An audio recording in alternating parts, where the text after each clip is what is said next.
Olá, alunos! Espero que todos vocês estejam bem. Nesta videoaula de número 9, daremos continuidade ao estudo dos analgésicos não opioides. Os objetivos desta aula será abordar os regimes analgésicos para uso na clínica odontológica, a indicação dos analgésicos não opioides isolados ou em associação, segundo o procedimento odontológico, e a classificação dos analgésicos não opioides. Nos procedimentos eletivos, ou seja, naqueles procedimentos pré-agendados na clínica odontológica, que envolvem, por exemplo, traumatismos cirúrgicos ou outras intervenções invasivas, a dor de origem inflamatória aguda, ela pode ser prevenida e posteriormente controlada por meio de 3 regimes farmacológicos: analgesia preemptiva, analgesia preventiva ou através da analgesia perioperatória.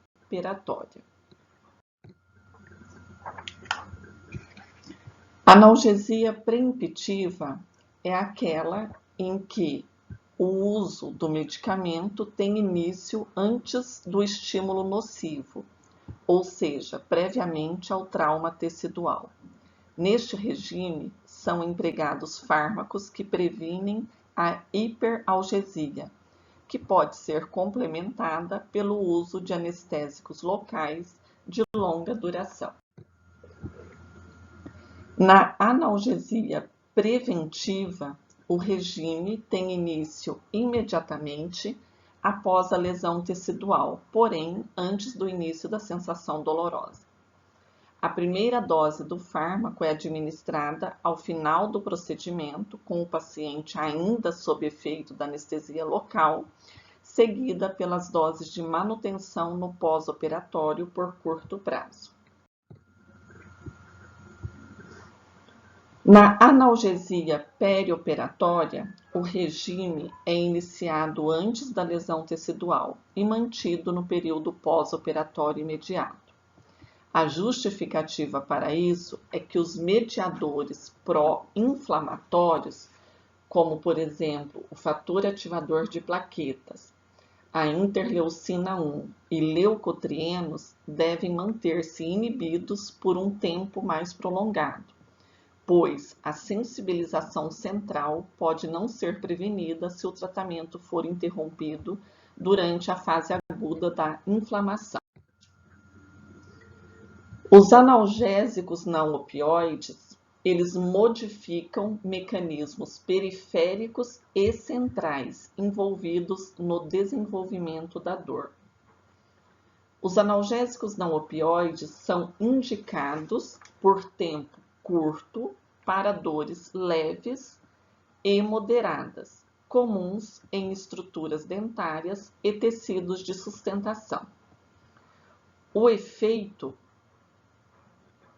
é anti-inflamatório, antipirético, analgésico e antitrombótico, de acordo com o medicamento. A ação desses analgésicos não opioides se deve à inibição da ciclooxigenase, COX-1 constitutiva e COX-2 induzida, que convertem o ácido araquidônico em prostaglandinas, prostaciclinas e tromboxanos. As principais indicações para o uso dos analgésicos não opioides em procedimentos odontológicos são em exodontia, em que normalmente são prescritos o ácido acetilsalicílico ou paracetamol, cirurgia óssea ou periodontal e abordagens endodônticas, onde poderão ser prescritos codeína associada a paracetamol, ácido acetilsalicílico associado a propoxifeno, ibuprofeno ou cetorolaco, e Uma terceira indicação do uso de analgésicos não opioides em procedimentos odontológicos se refere à impactação do terceiro molar, em que poderá ser prescrito codeína associada a paracetamol ou ibuprofeno ou ainda cetorolaco.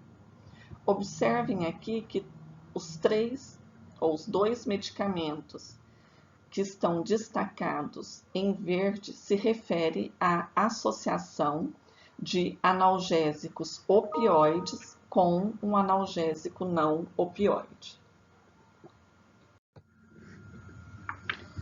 Os analgésicos não opioides são classificados em derivados do ácido salicílico, como, por exemplo, ácido acetil salicílico, diflunisal, e derivados não acetilados, como, por exemplo, o trisalicilato de colina e magnésio, salicilato de sódio, salsalato ou ácido salicil-salicílico.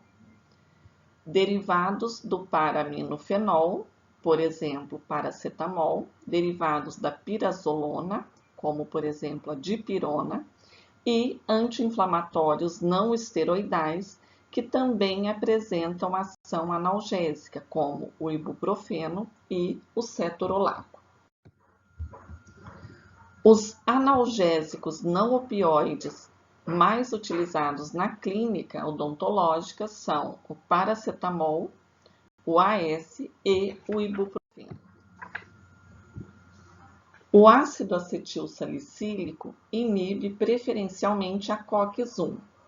Ele possui eficácia analgésica e anti-inflamatória, tem como vantagens a disponibilidade, o baixo custo e a experiência adquirida com seu uso. A desvantagem, por outro lado, se refere à irritação do trato gastrointestinal.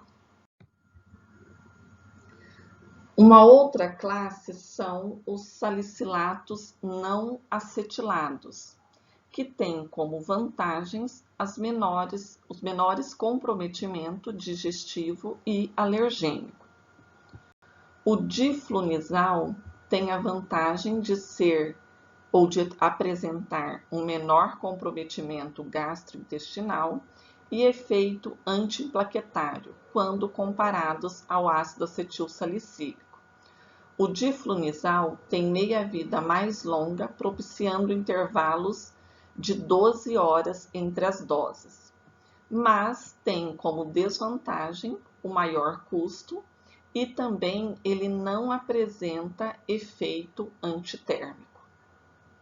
Seu pico de efeito só ocorre após 3 horas. O paracetamol tem atividade antitérmica e analgésica semelhante à do AS, mas possui baixa atividade anti-inflamatória. Ele é empregado em procedimentos odontológicos em que há expectativa ou presença de dor de intensidade leve a moderada, não interferindo na produção de edema.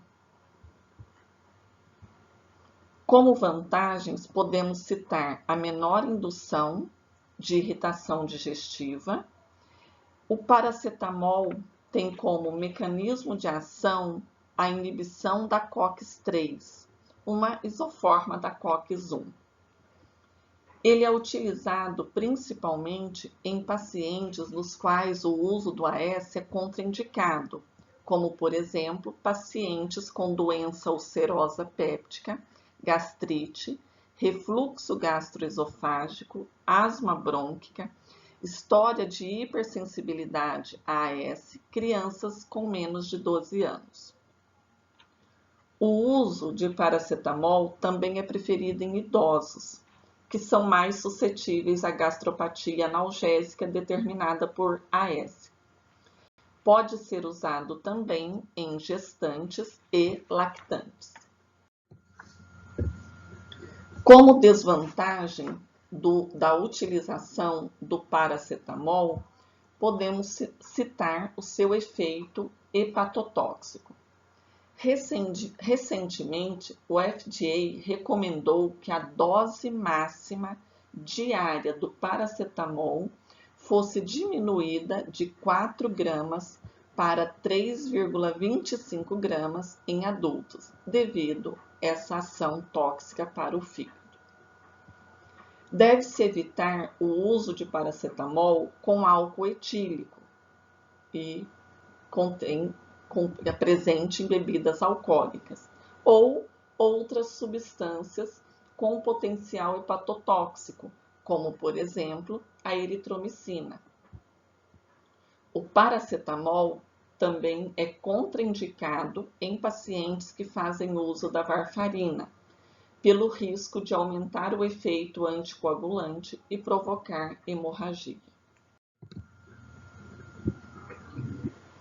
O ibuprofeno inibe a COX-1 e a COX-2. Ele é empregado na dor dental de origem inflamatória. Entre os anti-inflamatórios não esteroidais, o ibuprofeno ele tem um menor perfil de efeitos indesejáveis. O ibuprofeno e o paracetamol apresentaram mesma tolerabilidade em crianças febris. A dose para adulto é de 400 a 600 miligramas e o intervalo entre as doses é de 8 a 12 horas. O ibuprofeno é considerado seguro nos primeiros 2 trimestres da gestação e é recomendado para crianças, devido à baixa incidência de efeitos adversos. O ibuprofeno é contraindicado para pacientes com gastrite ou úlcera péptica e também em pacientes hipertensos e aqueles que apresentam doenças renais. Deve-se evitar o ibuprofeno em pacientes com história de hipersensibilidade ao AS pelo risco potencial de alergia cruzada. Uma comparação realizada entre os principais analgésicos utilizados na clínica odontológica mostra que o paracetamol, o AS e o ibuprofeno possuem mesma ação analgésica quando utilizados na dose de 500 mg de paracetamol, 500 mg de AS e 600 mg de ibuprofeno. O paracetamol ele não apresenta efeito anti-inflamatório e também não apresenta efeito antiplaquetário e não apresenta ação ou irritação digestiva. O início de ação do paracetamol, do AS e do ibuprofeno ocorre a partir de 30 minutos após a sua administração. O cetorolaco ele inibe tanto a COX-1 quanto a COX-2. Ele é um eficaz analgésico, mas apresenta moderada atividade anti-inflamatória. Ele é usado na dor pós-operatória como alternativa para analgésicos não opioides, embora seu início de ação ocorra em torno de 45 minutos. Ele é utilizado por via sublingual na dose de 10 mg no intervalo de 8 a 8 horas para adultos. A dipirona é um analgésico eficaz e seguro para uso em odontologia. É o único analgésico que pode ser prescrito em casos de dengue, pois não ocorre hemorragia com o seu uso. No Brasil, a dipirona é utilizada principalmente para o controle da dor e da hipertermia. Ela é proibida em 33 países por causar a granulocitose, mas foi verificado apenas um caso de granulocitose em cada 1 milhão de pessoas expostas. portanto, deve-se evitar o uso da dipirona em pessoas com história de anemia ablástica ou leucopenia. Dipirona também deve ser evitada em gestantes e ela também é contraindicada em pessoas que apresentam hipersensibilidade aos derivados da pirazolona, devido ao risco de alergia cruzada. Também é contraindicada em portadores de porfiria hepática. Como a inibição da COX-1 e da COX-2 pela dipirona não é suficiente para explicar o seu efeito, outros mecanismos alternativos foram propostos. O primeiro deles se refere à inibição da síntese de prostaglandinas, preferencialmente no sistema nervoso central. Segundo mecanismo proposto para a dipirona é que ela promove dessensibilização dos nociceptores periféricos, envolvendo atividade via óxido nítrico GMP cíclico no nociceptor, uma possível variante da COX-1 do sistema nervoso central seria o alvo específico. E o terceiro mecanismo, e mais recente, é que é proposto que a dipirona inibiria uma outra isoforma da ciclooxigenase, a COX-3. Os analgésicos rotineiramente empregados na clínica odontológica são a dipirona e o paracetamol. Como alternativa para ambos os fármacos, dipirona e paracetamol, poderá ser prescrito ibuprofeno, que em doses menores de 200 mg em adultos tem ação analgésica similar à da dipirona, sem exercer a atividade anti-inflamatória. O AS é utilizado com menor frequência devido à sua ação antiagregante plaquetária. Em cirurgias, o AS poderá aumentar o tempo de sangramento. Esta tabela apresenta os nomes genéricos, as doses e intervalos usuais para administração de analgésicos em pacientes adultos.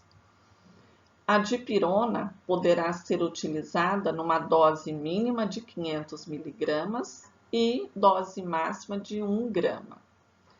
Paracetamol, 500 mg a 750 mg. Ibuprofeno, 200 mg. Paracetamol associado a codeína, 500 mg de paracetamol e 30 mg de codeína. E o tramadol, que é um opioide muito utilizado também na clínica odontológica, numa dose de 50 mg.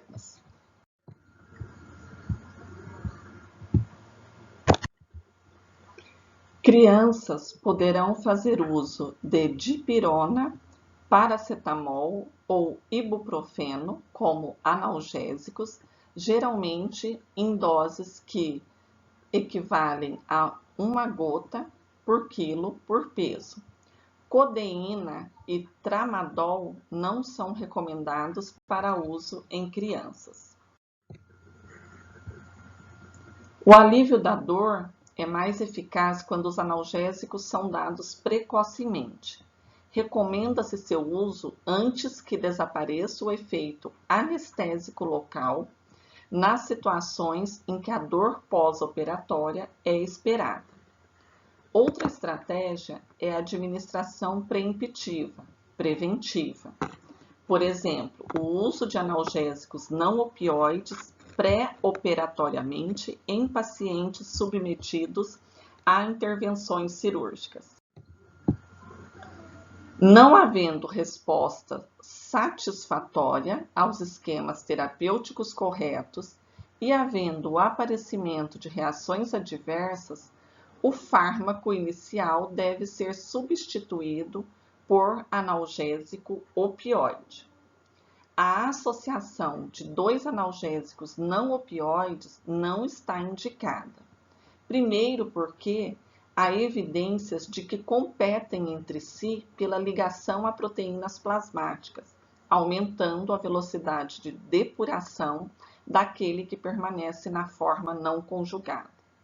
Segundo, porque não há efeito analgésico adicional. E terceiro, observa-se um aumento da incidência de efeitos adversos gastrointestinais e renais quando dá associação entre 2 analgésicos não opioides. Nós finalizamos esta videoaula onde nós estudamos os regimes analgésicos para uso na clínica odontológica, a indicação dos analgésicos não opioides isolados ou em associação, segundo o procedimento odontológico, e a classificação dos analgésicos não opioides.